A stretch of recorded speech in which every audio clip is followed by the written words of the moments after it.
اعوذ باللہ من الشیطان الرجیم بسم اللہ الرحمن الرحیم۔ ہم سورہ بقرہ کا مطالعہ کر رہے تھے، دوسرے پارے کا۔ تحویل قبلہ یعنی قبلہ کی تبدیلی کا جو واقعہ ہے اس کا تذکرہ چل رہا تھا۔ تو دوسرے پارے کی پہلی آیت کا ہم نے مطالعہ کر لیا تھا، 142، سورہ بقرہ کی آیت نمبر 142۔ آج ہم نے 143 سے آغاز کرنا ہے۔ تو پہلے ہم اس کا رواں ترجمہ دیکھ لیتے ہیں، پھر ہم اس کے تفسیری نکات کی طرف آتے ہیں۔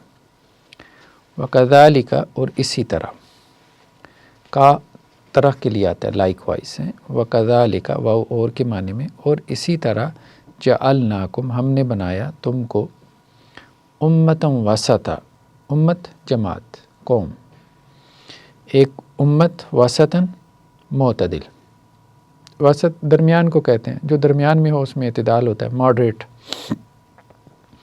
یعنی جو افراط و تفریط سے بچی ہوئی ہو، ایکسٹریم سے بچی ہوئی ہو۔ لِتَكُونُوا، تاکہ تم ہو جاؤ، شہداء، شہید کی جمع شہداء، گواہ، علی الناس، لوگوں پر، تاکہ تم لوگوں پر گواہ بن جاؤ، یعنی قیامت والے دن ہے۔ وَيَكُونَ الرَّسُولُ، اور ہو جائیں رسول صلی اللہ علیہ وسلم، علیکم، تم پر، شہیداً، گواہ، رسول تم پر گواہ بن جائیں کہ انہوں نے تم تک دین پہنچا دیا، اور تم لوگوں پر گواہ بن جاؤ کہ تم نے لوگوں تک اللہ کا دین پہنچا دیا تھا۔ وما جعلنا، اور نہیں ہم نے بنایا، القبلہ، قبلہ، التی، جو کہ، کنت علیہا، آپ تھے اس پر، الا، مگر، یعنی جس قبلے پہ آپ تھے یعنی بیت المقدس، اس کو ہم نے قبلہ صرف اسی لیے بنایا تھا، لنعلم، تاکہ ہم جان لیں، من یتبع الرسول، کون ہے جو اتباع کرتا ہے، یتبع، اتباع سے، الرسول، رسول کی، ممن ینقلب، اس کے مقابلے میں جو پھر جاتا ہے، ینقلب، انقلاب اسی سے ہے کیونکہ اس میں بھی سسٹم جو ہے وہ ریورس ہو جاتا ہے، پھر جاتا ہے، اس کے مقابلے میں جو پھر جاتا ہے، علی عاقبی، اپنی ایڑیوں کے بل۔ وَإِن كَانَتْ، اور بے شک وہ جو آزمائش تھی، لَكَبِيرَةً، یقیناً بھاری تھی، کبیر، بڑی یا بھاری تھی، إِلَّا عَلَى الَّذِينَ هَدَى اللَّهُ، مگر ان لوگوں پر نہیں بھاری تھی جنہیں اللہ نے ہدى اللہ، ہدایت دی۔ وَمَا كَانَ اللَّهُ، اور نہیں اللہ تعالیٰ، لِيُضِيَّ، کہ وہ ضائع کر دے، یضیع، ضائع کرنے سے، اور اللہ تعالیٰ ضائع کرنے والا نہیں ہے، ایمانکم، تمہارے ایمان کو۔ یہاں ایمان سے مراد نمازیں ہیں، ٹھیک ہے، جو تم نے بیت المقدس کی طرف پڑھی ہیں، اللہ تعالیٰ اس کو ضائع کرنے والا نہیں ہے، تو اس میں پریشان نہ ہو۔ ان اللہ، بے شک اللہ تعالیٰ، بالناس، لوگوں پر، لرؤوف، شفقت کرنے والا، رحیم، مہربان ہے۔ قد، تحقیق، نرا، ہم دیکھتے ہیں، رویت سے نرا، ہم دیکھ رہے ہیں، تقلب، پھرنا، یہ وہی قلب سے، قلب دل کو کہتے ہیں کیونکہ وہ بھی تلپٹ ہوتا رہتا ہے، پھرتا رہتا ہے۔ تو قد نرا، تحقیق ہم دیکھ رہے ہیں، تقلب، بار بار پھرنا، وجہ کا، آپ کے چہرے کا، وجہ چہرے کے معنی میں، آپ کے چہرے کا، فی السماء، آسمان کی طرف، تو آسمان کی طرف آپ کے چہرے کا بار بار پھرنا ہم دیکھ رہے ہیں۔ آپ علیہ السلام بار بار آسمان کی طرف دیکھتے تھے کہ جبریل علیہ السلام وہی لے کر آئیں کہ بیت المقدس کی جگہ بیت اللہ کو آپ کا قبلہ بنا دیا گیا ہے، یعنی آپ اس کے مشتاق تھے، اس کا اشتیاق تھا، اس لیے آسمان کی طرف اکثر نظریں ٹکی رہتی تھیں۔ فَلَنُوَلِّيَنَّكَ، پس لازماً ہم آپ کو پھیر دیں گے، قبلتاً، اس قبلے کی طرف، ترضاہا، جس کو آپ پسند کرتے ہیں، رضا سے، رضا، راضی ہونا، ٹھیک ہے، تو ترضاہا، جس کو آپ پسند کرتے ہیں۔ فولی، پس آپ پھیر لیں، وجہ کا، اپنا چہرہ، شطر، شطر طرف کے معنی میں آتا ہے، شطر المسجد الحرام، مسجد حرام کی طرف۔ تو یہاں سے اب حکم آ گیا کہ اب آئندہ سے آپ اپنا چہرہ مسجد حرام کی طرف پھیر لیں، یعنی جب آپ نماز کے لیے کھڑے ہوں تو بیت اللہ کی طرف رخ کریں آپ۔ وَحَيْثُمَا، اور جہاں بھی، کنتم، تم ہو، فولو، پس تم سب پھیر لو، وجوہکم، اپنے چہروں کو، شطرہ، اس کی جانب۔ تو پہلے آپ علیہ السلام کو حکم دیا گیا، وہی حکم دوبارہ ریپیٹ کر دیا گیا تمام امت کو مخاطب کرتے ہوئے کہ تم بھی جہاں کہیں ہو، تم بھی اپنے چہروں کو بیت اللہ کی طرف پھیر لیا کرو نماز کے وقت میں۔ وَإِنَّ الَّذِينَ، اور بے شک جو لوگ، اوتو، دیے گئے، الکتاب، کتاب، جنہیں کتاب دی گئی، یعنی یہود و نصارہ، لیعلمون لازماً جانتے ہیں، یعلمون علم سے، لازماً علم رکھتے ہیں، انہ الحق کہ بے شک وہ حق ہے، من ربہم ان کے رب کی طرف سے، یعنی بیت اللہ کا قبلہ ہونا یہ حق بات ہے، یہ وہ جانتے ہیں۔ وما اللہ اور نہیں اللہ تعالیٰ بغافل بے خبر، یعنی غافل بے خبر، اما اس سے یعملون جو وہ عمل کر رہے ہیں، ٹھیک ہے، ٹھیک ہے نا، یہاں یہ بلیک کلر میں انہوں نے اس کو کیا ہوا ہے عمل، ٹھیک ہے، جیسے اوپر یعلمون میں علم، تو وہ بلیک کلر کے اوپر یہ آپ غور کریں گے نا تو آپ کو ایک لفظ مل جائے گا، ٹھیک ہے، جیسے الحق میں اب حق، ٹھیک ہے، تو وہ آپ کو ایک لفظ مل جاتا ہے جو آپ کی اردو ویکیبلری میں بھی ہوتا ہے اور آپ اس کو لنک کر سکتے ہیں اس کا ترجمہ سمجھنے میں۔ تو اب ہم آتے ہیں اس کے جو ہے وہ معانی اور مفاہیم کی طرف۔ ابو سعید خدری، ابن عباس، مجاہد، قتادہ، ربیع، عبداللہ بن کثیر سے مروی ہے۔ اب یہ صحابہ اور تابعین کی جماعت ہے۔ ابو سعید خدری صحابہ میں سے ہیں، ابن عباس بھی صحابہ میں سے ہیں، اس کے بعد تابعین یعنی جو صحابہ کے فالورز ہیں، شاگرد ہیں، مجاہد، قتادہ۔ پھر ربیع عبداللہ بن کثیر سے مروی ہے کہ وس سے مراد عدل ہے، ٹھیک ہے، یہ اوپر آ رہا ہے نا کہ اسی طرح ہم نے تم کو بنایا امت وسط۔ اب امت وسط سے کیا مراد ہے؟ تو وسط کا ترجمہ جو ہے صحابہ اور تابعین نے عدل سے کیا، یعنی معتدل امت، ٹھیک ہے، جس کے اعمال میں اعتدال ہو۔ تو اعتدال بہت بڑی خوبی ہے، اتنی بڑی خوبی ہے کہ اللہ تعالیٰ نے اس امت کو اس خوبی کے ساتھ جو ہے وہ متصف کیا۔ یہ تمہارا فرض منصبی ہے، یہ ہمارے سامنے کوٹیشن ہے بیان القرآن سے ہے، ڈاکٹر اسرار صاحب کی۔ یہ تمہارا فرض منصبی ہے کہ رسول اللہ صلی اللہ علیہ وسلم نے جس دین کی گواہی تم پر اپنے قول و عمل سے دی ہے، اسی دین کی گواہی تمہیں اپنے قول و عمل سے پوری نو انسانی پر دینی ہے۔ آپ علیہ السلام نے یہ دین ہم تک پہنچا دیا، ٹھیک ہے، خطبہ حجۃ الوداع کے موقع پہ آپ علیہ السلام نے گواہی بھی لے لی کہ بھئی کیا میں نے پہنچا دیا؟ تو سب نے کہا جی پہنچا دیا، بلکہ پہنچانے کا حق ادا کر دیا۔ تو اللہ کے رسول نے کیا کہا کہ اب جو موجود ہیں وہ اس تک پہنچائیں جو موجود نہیں ہے۔ تو یہ اب ذمہ داری کس کی ہے کہ قیامت تک جو بھی انسان ہیں، جو بھی نان مسلم ہیں، ان تک اللہ کا دین یا قرآن پہنچانا یہ اس امت کی ذمہ داری ہے۔ اسی ذمہ داری کا یہاں پہ بیان ہو رہا ہے، ڈاکٹر صاحب کہہ رہے ہیں یہ اس آیت کے اندر، لِتَكُونُوا شُهَدَاءَ عَلَى النَّاسِ، تاکہ تم، یعنی تم کون؟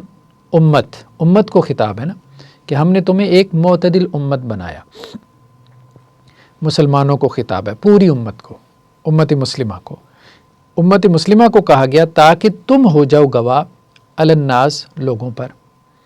اب لوگوں کے اوپر کیا گواہی دیں گے؟ یہ گواہی یہ ہوتی ہے نا، کوئی عدالت میں جا کے کسی کے خلاف گواہی دیتا ہے، ٹھیک ہے، کہ میں نے اسے یہ جرم کرتے دیکھا ہے، تو یہ کون سی گواہی ہے جو یہ امت دے گی؟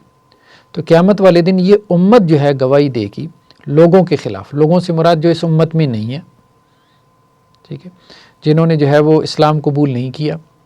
اب جیسے 8 ارب میں سے 6 ارب جو ہے وہ نان مسلم ہے، تو ان کے خلاف یہ امت گواہی دے گی کہ یا اللہ ہم نے تیرا دین ان تک پہنچایا تھا لیکن انہوں نے ایکسیپٹ نہیں کیا، انہوں نے قبول نہیں کیا۔ اب سوچنے کی بات یہ ہے کہ کیا امت آج اس پوزیشن میں ہے کہ قیامت والے دن جب اس امت سے پوچھا جائے کہ ہاں بھائی تم نے آگے یہ ذمہ داری پوری کی تھی؟ اللہ کے نبی صلی اللہ علیہ وسلم جو ہے وہ تو دنیا سے چلے گئے، اب ختم نبوت کا درس تو تم دیتے رہے، وہ تو تم نے بہت اچھے سے وہ عقیدہ بیان بھی کیا، اس کو ڈیفینڈ بھی کیا، لیکن وہ جو ختم نبوت کی ذمہ داری تھی، رسپانسبلٹی تھی، وہ تم نے پوری کی کہ نہیں کی؟ کہ نبی کوئی نہیں آنا تو اب نبیوں والا کام کس نے کرنا ہے؟ اس امت نے کرنا ہے، ٹھیک ہے، تو وہ اب انہوں نے کیا کہ نہیں کیا؟ کیا یہ جو 6 ارب ہے قیامت والے دن یہ کہہ سکیں گے کہ ہم تک دین پہنچ گیا تھا، ہم تک قرآن بھی پہنچ گیا تھا، مسلمان ہم تک آئے تھے، اور یا اللہ انہوں نے تو آپ کا دین پہنچا دیا لیکن ہم ہی ایسے بدبخت تھے کہ غور نہیں کیا؟ اصل بات یہ ہے۔ تو یہ بہت بڑی ذمہ داری ہے جو اللہ نے ڈالی ہے، یعنی کچھ ذمہ داریاں ایسی ہیں جو انڈیویجول کی ہیں، مثال کے طور پہ نماز پڑھ لو، روزہ رکھ لو، زکوٰۃ ادا کرو، عمرہ حج کر لو، یہ انڈیویجول کی ذمہ داری ہیں جسے ہم فرض عین کہتے ہیں۔ ایک وہ ہیں جو کلیکٹیو رسپانسبلٹیز ہیں، ایز این امہ، ایز اے نیشن جو ہے وہ ہمارے اوپر عائد ہوتی ہیں۔ وہ کلیکٹیو رسپانسبلٹی میں ایک یہ ہے کہ پوری دنیا تک ہم نے یہ اللہ کا میسیج اور پیغام پہنچانا ہے، یہ ہماری ذمہ داری ہے۔ یہ ذمہ داری یہاں پہ اللہ تعالیٰ بیان کر رہے ہیں، ٹھیک ہے، لتکونوا شہداء تاکہ تم ہو جاؤ گواہ علی الناس لوگوں پر. تو یہ گواہی کب دیں گے؟ قیامت والے دن دیں گے، یہ امت دے گی. ٹھیک، چائنیز تو گواہی دے سکتا ہے کہ میں نے اپنی پروڈکٹ ہر جگہ پہنچا دی تھی وہ تو نظر بھی آ رہی ہے. ٹھیک ہے، دنیا کا شاید کوئی کونا ایسا نہیں ہوگا جہاں اس کی پروڈکٹ نہ پہنچی ہو. ٹھیک ہے، جاپانیز بھی کسی درجے میں کہہ سکتا ہے کہ جی میں نے بھی اپنی پروڈکٹ پہنچا دی تھی. چائنا نے تو بہرحال عجیب ہے کہ تسبیح بھی بنا کے ہمیں دے دی، مصلی جائے نماز بھی بنا کے دے دیا. ٹھیک ہے، تھوڑا وقت گزرے گا تو سستا قرآن بھی پبلش کر کے دے دے گا. تو لیکن یہ ہے کہ مسلمانوں کے لیے یہ کہنا مشکل ہے کہ یا اللہ آپ کا دین ہم نے سب تک پہنچا دیا تھا. یہ مطلب اس کی طرف توجہ کرنی چاہیے ہمیں، بجائے اس کے کہ آپس کے جھگڑوں میں پڑیں. ہم اس اجتماعی ذمہ داری کو، جس کے بارے میں قیامت والے دن پوچھا جائے گا جماعتوں سے، مسلکوں سے، تحریکوں سے، ٹھیک ہے، کہ تم نے کیا کام کیا. ٹھیک ہے، تو وہ یہ ذمہ داری کے بارے میں پوچھا جائے گا. یہ تھوڑی پوچھا جائے گا کہ فلاں مسلک کی تصحیح کی تھی کہ نہیں کی تھی. وَيَكُونَ الرَّسُولُ عَلَيْكُمْ شَهِيدًا، اور رسول تمہارے خلاف گواہ ہوں گے. یعنی رسول اس امت کے خلاف گواہی دیں گے. اس امت کے خلاف کیا گواہی دیں گے؟ یہی کہ یا اللہ میں نے تو ان کو پہنچا دیا تھا. تو آپ علیہ السلام نے تو خیر جاتے جاتے دنیا سے جو ہے گواہی لے بھی دی، اور آپ علیہ السلام نے پہنچایا کیا؟ پہنچانے کا حق ادا کر دیا. ہم میں سے کوئی نہیں کہہ سکتا نا کہ اللہ کے رسول نے نہیں پہنچایا. ٹھیک ہے، دن رات ایک کر کے پہنچایا. ٹھیک، تو یہ بات یہاں پہ کی جا رہی. اب تم محمد رسول اللہ صلی اللہ علیہ وسلم اور نوع انسانی کے درمیان واسطہ بن گیا ہو. یعنی یہ امت ایک لنک ہے نا اللہ کے رسول اور انسانوں کے درمیان. اب تک نبوت کا سلسلہ جاری تھا. ایک نبی کی تعلیم ختم ہو جاتی یا اس میں تحریف ہو جاتی تو دوسرا نبی آ جاتا. اس طرح پے در پے انبیاء اور رسول چلے آ رہے تھے، اور ہر دور میں یہ معاملہ تسلسل کے ساتھ چل رہا تھا. اب محمد رسول اللہ صلی اللہ علیہ وسلم پر نبوت ختم ہو رہی ہے، لیکن نسل انسانی کا سلسلہ تو قیامت تک جاری رہنا ہے.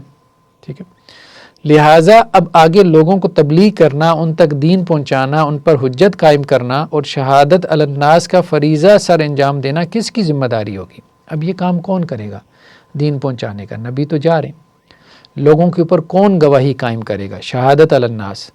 ٹھیک ہے، یعنی لوگوں کے اوپر حجت قائم کر دینا. قیامت والے دن وہ یہ نہ کہہ سکے کہ یا اللہ ہمارے پاس تو کوئی آیا ہی نہیں، ہمیں کیا پتہ تھا کہ آپ کیا چاہتے ہیں. ٹھیک ہے، ہمیں تو کوئی کسی نے آ کے بتایا ہی نہیں. ہم تک آپ کا کوئی میسج پیغام پہنچتا تو پھر بات ہوتی نا کہ ہم اس پہ عمل نہ کرتے. تو آخرت میں تو وہ لوگ یہ کہہ سکتے ہیں. پہلے تو ہمیشہ یہی ہوتا رہا کہ اللہ کی طرف سے جبریل علیہ السلام وحی لائے اور نبی کے پاس آ گئے، نبی نے لوگوں کو سکھا دیا. پہلے یہ ہوتا رہا. اب یہ معاملہ اس طرح ہے کہ اللہ سے جبریل علیہ السلام وحی لائے محمد رسول اللہ صلی اللہ علیہ وسلم کے پاس، اور محمد صلی اللہ علیہ وسلم نے سکھایا تمہیں، اور اب تمہیں سکھانا ہے پوری نوع انسانی کو. تو اب تمہاری حیثیت درمیانی واسطے کی ہے. اب ڈاکٹر صاحب نے ایک اور ترجمہ وسط کا کر دیا کہ تم درمیان میں ہو. ٹھیک ہے، تو یعنی کس کے درمیان میں ہو؟ تم امت، تم رسول اور جن تک جو ہے وہ پیغام پہنچانا ہے اس کے تم درمیان میں ہو. تو امت وسط کا معنی درمیان. ٹھیک ہے، درمیان سے ہی جو ہے وہ ترجمہ جو ہے وہ ہمارے ہاں سلف نے کیا اعتدال کا، کیونکہ جو درمیان میں ہوتا ہے وہ معتدل بھی ہوتا ہے. ٹھیک، تو دونوں طرح سے کرنے میں کوئی حرج نہیں. یعنی یہ تنوع ہے، اس میں ورائٹی ہے، کوئی کنٹرڈکشن نہیں. یہ مضمون سورہ حج کی آخری آیات میں زیادہ وضاحت کے ساتھ آئے گا. یہی بوجھ جب ہم نے اپنے بندے محمد صلی اللہ علیہ وسلم کے کاندھوں پر رکھا تھا تو ان سے کہا تھا انا سنلقی علیک قولا ثقیلا. اللہ تعالیٰ نے جب آپ علیہ السلام کو شروع میں تبلیغ کا حکم دیا تو کیا کہا کہ ہم آپ کے اوپر بھاری بوجھ ڈال رہے ہیں. آسان کام نہیں ہے، یہ مشکل کام ہے. ٹھیک، تو اب وہی بات بہت بڑے پیمانے پہ اب تمہارے کندھوں پر آ گئی ہے، یعنی مسلمان امت کے کندھوں پہ. تو اب یہ ذمہ داری ہمیں نبھانی چاہیے. دنیا کی ہر بڑی زبان کے اندر قرآن کا ترجمہ کرنا، ٹھیک ہے، آڈیو ویڈیو فارمیٹ میں، ٹھیک ہے، اس کو پرنٹ کر کے پبلش کر کے لوگوں تک پہنچانا، اس کو واضح کرنا. تو یہ سارا کام ہے. الحمدللہ لوگ کام کر بھی رہے ہیں، ایسا نہیں ہے کہ نہیں کر رہے. بہت سے دینی ادارے ہیں، بہت ساری جماعتیں ہیں، تحریکیں ہیں، کام کر رہی ہیں. لیکن پھر بھی کہنے کا مقصد یہ ہے کہ جتنا ہونا چاہیے اتنا نہیں ہو رہا. اس کو مزید بڑھانا چاہیے یا بڑھنا چاہیے. نیکسٹ ہمارے پاس جو ہے یہ کوٹیشن ہے تفسیر القرآن الکریم، مولانا عبدالسلام بھوٹوی صاحب کی جو ہے. ٹھیک ہے، تو وہ کیا کہتے ہیں؟ وسط کا معنی درمیان ہے. افضل چیز کو بھی وسط کہہ لیتے ہیں. کیونکہ درمیانی چیز سب سے بہتر ہوتی ہے نا، ٹھیک ہے، جو درمیان میں ہوتی ہے وہ سب سے بہتر ہوتی ہے، تو اس لیے اس بہتر کو بھی، بیسٹ کو بھی وسط کہہ دیتے ہیں، معتدل کو بھی کہہ دیتے ہیں، درمیان والی چیز کو بھی کہہ دیتے ہیں، اور بہترین کو بھی کہہ دیتے ہیں۔ اس کے کئی ایک ترجمے کیے گئے ہیں، وہ ورائٹی والے ترجمے ہیں، تنوع والے ہیں، جس سے اس لفظ کی خوبصورتی واضح ہوتی ہے کہ یہ امت درمیانی امت بھی ہے، یہ معتدل بھی ہے، یہ افضل امت بھی ہے، بہترین بھی ہے، بیسٹ بھی ہے۔ یہاں مراد سب سے بہتر ہے، اب انہوں نے یہ ترجمہ کیا سب سے بہتر، اور انہوں نے کہا کہ قرآن کی دوسری جگہ پہ یہ ارشاد ہے کنتم خیر امہ، تم بہترین امت ہو، اخرجت للناس، جنہیں لوگوں کے لیے برپا کیا گیا، ٹھیک ہے، آپ کے لیے نکالا گیا ہے، کھڑا کیا گیا ہے اس امت کو لوگوں کے لیے، یعنی لوگوں تک دین پہنچانے کے لیے، ان کی آخرت سنوارنے کے لیے اللہ نے تمہیں جو ہے وہ پیدا کیا، یا تمہارا انتخاب کیا، تمہیں چنا ہے، تو کنتم خیر امہ، تم بہترین امت ہو، بیسٹ ہو، کیونکہ دو نقطوں کے درمیان سب سے مختصر اور صحیح خط مستقیم ہی ہوتا ہے۔ ابو سعید خدری رضی اللہ عنہ نے رسول اللہ صلی اللہ علیہ وسلم سے اس کا معنی یہاں عدل روایت کیا ہے، عدل کا معنی بھی ہے، بہترین کا معنی بھی ہے، معتدل کا معنی ہے۔ تو عدل کا معنی ثقہ اور قابل اعتماد بھی ہے، ٹھیک ہے، عادل راوی جو ثقہ راوی ہوتا ہے، تو اعتقاد اور اخلاق اور اعمال میں معتدل اور پہلی امتوں کی افراط و تفرید سے پاک بھی، نہ یہاں یہود کی سختی ہے نہ نصارہ کی نرمی، یعنی اس کا معنی معتدل بھی ہے اور اس کا معنی ثقہ اور قابل اعتماد بھی، یعنی یہ امت قابل اعتماد بھی ہے، بہترین بھی ہے، ٹھیک ہے، جسے افضل کہہ رہے ہیں، اور اس کے علاوہ معتدل بھی ہے۔ اسی لیے اب تمہارا کام کیا ہے کہ تم دوسروں کی رہنمائی کرو، ان کا کام نہیں کہ تمہاری رہنمائی کرے، دوسری قوموں کا یہ کام نہیں ہے کہ وہ تمہاری رہنمائی کرے، تم چونکہ بہترین ہو تو اللہ نے تمہیں لیڈرشپ دے دی ہے، گائیڈنس کی لیڈرشپ اللہ نے تمہیں دی، اور مسلمان خود ہی پیچھے رہ گئے، اللہ نے تو تمہیں لیڈر بنایا تھا لیکن تم خود ہی پیچھے رہ گئے۔ اچھا یہ کیا لکھا ہے موضوع؟ یہ آگے جو ہے نا موضح القرآن، تو یہ مختلف جگہ سے لیتے ہیں نا، یہ وہ پہلے تو پتہ لگے قرطبی سے انہوں نے لی ہے۔ شاہ ولی اللہ دہلوی علیہ الرحمہ کے جو بیٹے ہیں نا، انہوں نے قرآن کی بڑی خدمت کی، ان میں سے ایک شاہ عبدالعزیز تھے، ٹھیک ہے، تو شاہ عبدالعزیز نے قرآن مجید کا لفظی ترجمہ کیا، تو شاہ صاحب کے ایک اور بیٹے تھے شاہ عبدالقادر علیہ الرحمہ، انہوں نے قرآن کا بامحاورہ ترجمہ کیا، اور اس کے کچھ حواشی بھی لکھے مختصر، وہ اچھے حواشی ہیں، وہ پھر موضح القرآن کے نام سے معروف ہیں، ٹھیک ہے، قرآن کی توضیح۔ لِتَكُونُوا شُهَدَاءَ عَلَى النَّاسِ، یہ لکھتے ہیں کہ جی یہ جو ہے نا کہ تاکہ تم لوگوں کے اوپر گواہ بن جاؤ، تو اس گواہی سے 3 قسم کی گواہی مراد ہے۔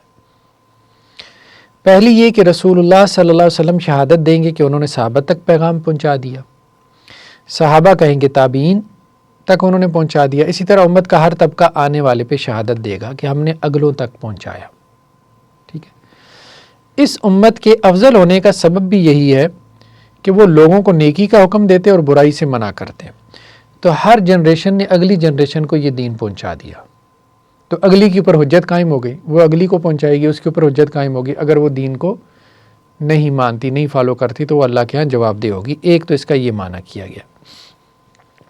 چنانچہ ابن عباس رضی اللہ عنہ بیان کرتے ہیں کہ رسول اللہ صلی اللہ علیہ وسلم نے خطبہ دیا، اے لوگو تم اللہ کے سامنے ننگے پاؤں، ننگے جسم اور بغیر ختنہ کے اکٹھے کیے جاؤ گے۔ پھر فرمایا کہ اور میری امت کے کچھ لوگوں کو بائیں طرف لے جایا جائے گا، تو میں کہوں گا پروردگار یہ تو میرے ساتھ ہی ہیں، تو کہا جائے گا کہ آپ نہیں جانتے انہوں نے آپ کے بعد کیا نیا کام کیا تھا، تو میں کہوں گا کہ جیسے صالح بندے نے کہا تھا، یعنی عیسیٰ علیہ السلام نے، وَكُنْتُ عَلَيْهِمْ شَهِيدًا مَا دُمْتُ فِيهِمْ، یا اللہ جب تک میں ان پر گواہ تھا، جب تک میں ان کے اندر رہا، پھر جب آپ نے مجھے اٹھا لیا تو آپ ہی ان پر نگران تھے، اور یا اللہ آپ ہر چیز کے اوپر گواہ ہے۔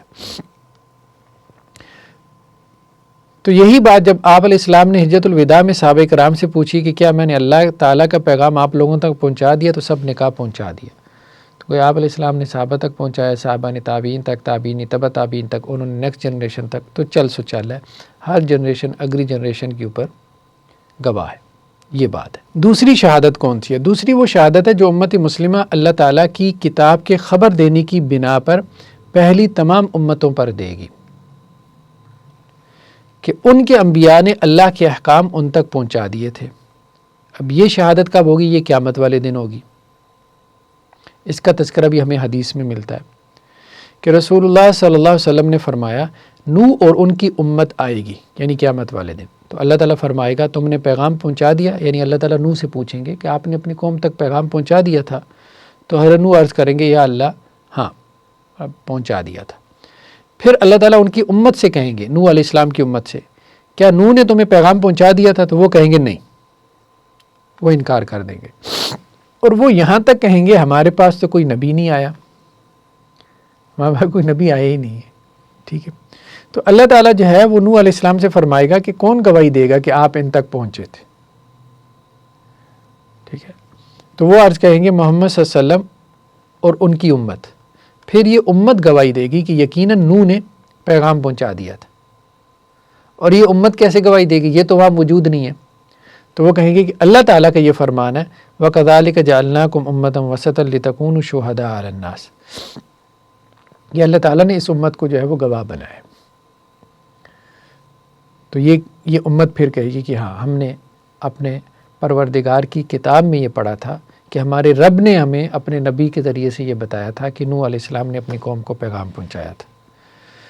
تو کہ یا اللہ آپ نے خود ہی بتا دیا تھا، تو اب آپ کیوں پوچھ رہے ہیں؟ ٹھیک ہے، تو وہ گواہی یعنی اللہ کی طرف ہی لوٹ جائے گی۔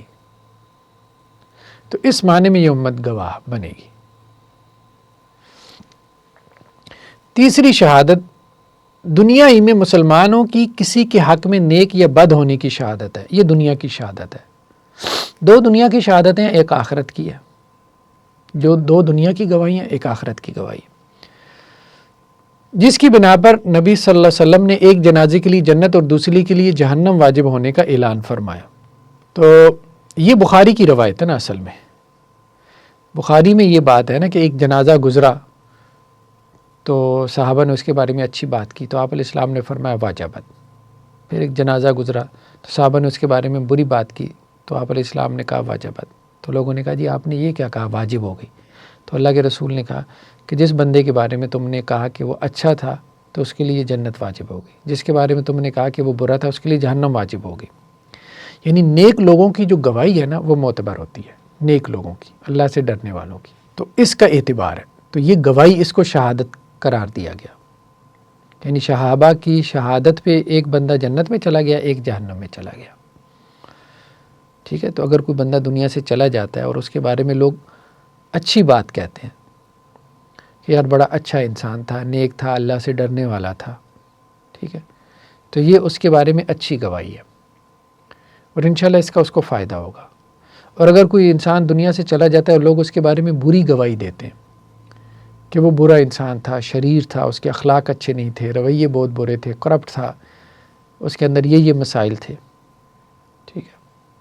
اور اس حدیث میں یہ بھی لکھا ہوا نا کہ چند لوگوں کی گواہی بھی اس کے لیے کام آئے گی۔ ہاں، چند لوگوں کی گواہی بھی کام آئے گی، ایسے ہی ہے۔ تو برا فرماتے ہیں کہ تحویل قبلہ سے قبل کئی آدمی پہلے قبلے کے زمانے میں قتل ہو کر فوت ہو چکے تھے، ہمیں معلوم نہ ہو سکا کہ ہم ان کے متعلق کیا کہیں، تو اللہ تعالیٰ نے نازل فرمایا وما کان اللہ لیضیع ایمانکم، یعنی 16-17 میں آپ علیہ السلام نے مدینہ جا کے جو بیت المقدس کی طرف رخ کر کے نماز پڑھی، تو اس زمانے میں کچھ لوگ اللہ کو پیارے ہو گئے۔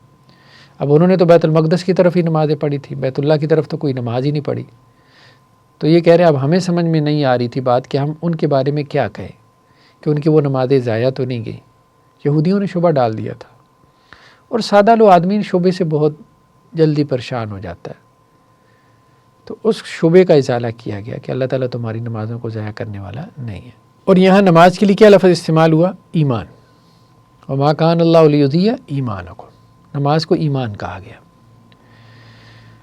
اس آیت میں اللہ تعالیٰ نے نماز کو ایمان قرار دیا۔ معلوم ہوا کہ جو لوگ صرف دل سے تصدیق اور زبان سے اقرار کو ایمان قرار دیتے ہیں ان کی بات درست نہیں، بلکہ اعمال بھی ایمان کا جز ہے، اور نماز اور زکوٰۃ تو ایسا جز ہے جس کے بغیر بندہ اسلامی برادری یعنی انما المؤمنون اخوہ کا حصہ ہی نہیں بنتا، ٹھیک ہے۔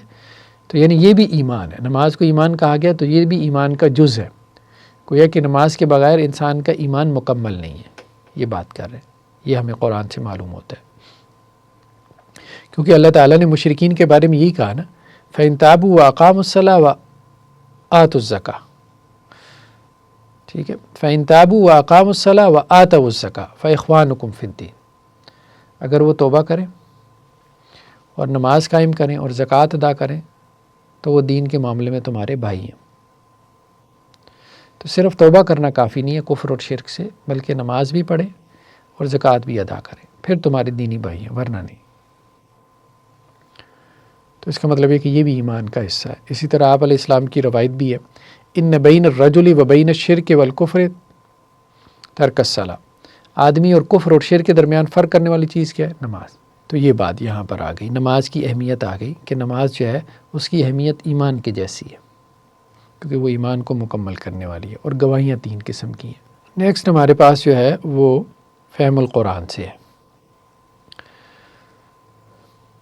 یہاں اشارتاً یہ بات سمجھائی گئی ہے کہ جس طرح جغرافیائی لحاظ سے تمہارا قبلہ زمین کے وسط میں ہے، اسی طرح ہدایت اور فکر و عمل کے اعتبار سے تمہیں امت عدل اور وسط بنایا گیا۔ یعنی قبلہ ہمارا جو ہے نا بیت اللہ، یہ جو آباد دنیا ہے نا، پاپولیٹڈ، اس کے بالکل وسط بنتا ہے تقریباً یہ جو قبلہ ہے ہمارا۔ تو جغرافیائی اعتبار سے اللہ کا گھر جو ہے وہ آباد دنیا کے وسط میں ہے۔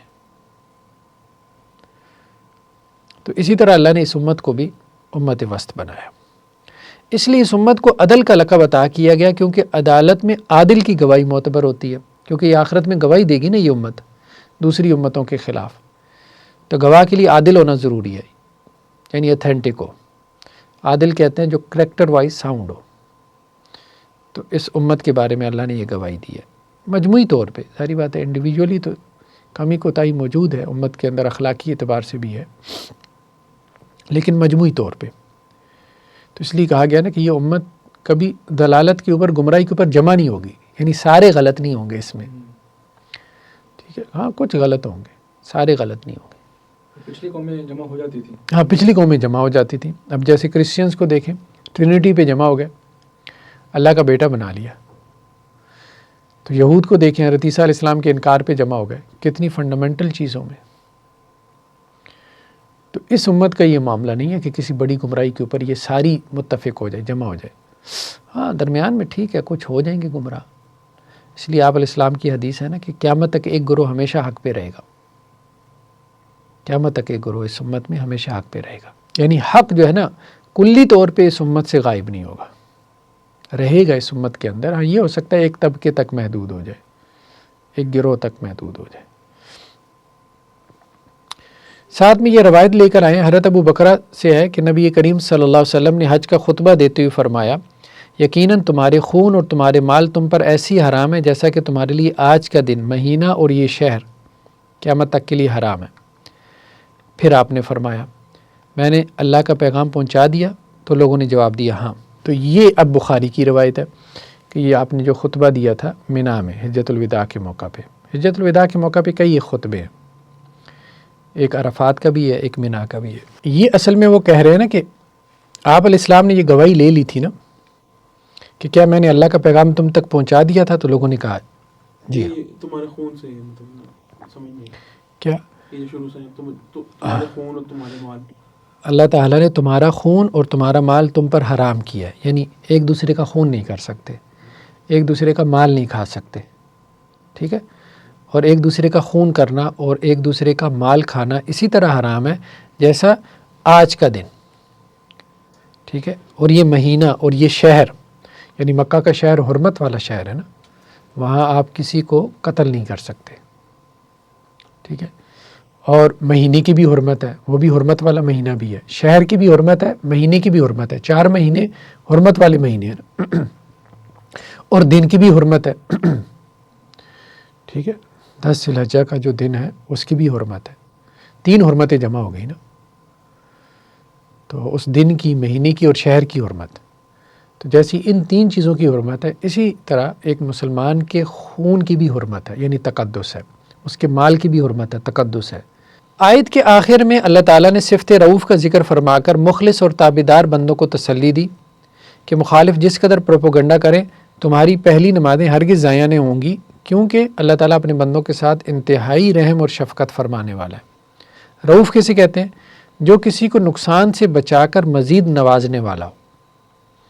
پچھلا نقصان نہیں کرے گا اللہ تعالیٰ تمہاری نمازوں کا، بلکہ تمہیں اور دے گا، کیونکہ وہ قبلہ جب مقرر کیا گیا آپ علیہ السلام کی طرف سے تم اس کی طرف رخ کر کے نماز پڑھتے رہے، اب یہ مقرر کیا گیا اب اس طرح رخ کر کے نماز پڑھ رہے ہو، اللہ تعالیٰ تمہارا اجر بڑھا دے گا۔ نیکسٹ ہمارے پاس تحصیل القرآن سے ہے، یہ مولانا عبدالرحمن کیلانی صاحب کی، وہ یہ کہتے ہیں جس طرح ہم نے قبلہ اول کو تمہارے لیے مستقل قبلہ بنا دیا، اسی طرح ہم نے تمہیں امت وسط بھی بنا دیا۔ امت وسط سے مراد ایسا اشرف اور اعلیٰ گروہ ہے جو عدل و انصاف کی روش پر قائم ہو، افراط و تفریط، غلو اور تخفیف سے پاک ہو۔ یعنی اس امت کو یہ صفات پیدا کرنی چاہیے، اللہ نے تو بنا دیا، اب یہ بنا بھی تو رہے نا، ٹھیک ہے۔ ایسا ہی ہے نا کہ مطلب کوئی آپ کو اگر میڈل مل گیا ہے، آپ کو کوئی سرٹیفکیٹ مل گیا ہے، تو انسان اب اس کا وقار باقی رکھے۔ کوئی عہدہ مل گیا ہے تو اب انسان جو ہے وہ مطلب اس کے وقار کو باقی رکھے، یہ بات ہے۔ تو اللہ کی طرف سے اگر یہ جاب، یہ اسائنمنٹ، یہ عہدہ مل گیا ہے تو اب اس کو وہ باقی بھی تو رکھے، اس کو فلفل بھی کرے، بتائے کہ میں اس کے اہل تھا۔ تو وہ امت جو عدل و انصاف کی روش پر قائم ہو، جو افراط و تفریط، غلو اور تخفیف سے اس میں تو کوئی شک نہیں، بحیثیت امت جتنی بھی قومیں ہم ان سے بہتر ہیں، اس میں تو شک بھی نہیں کرنا چاہیے نا، ورنہ تو جاؤ کسی اور ریلیجن میں جاؤ، سیدھی سی بات۔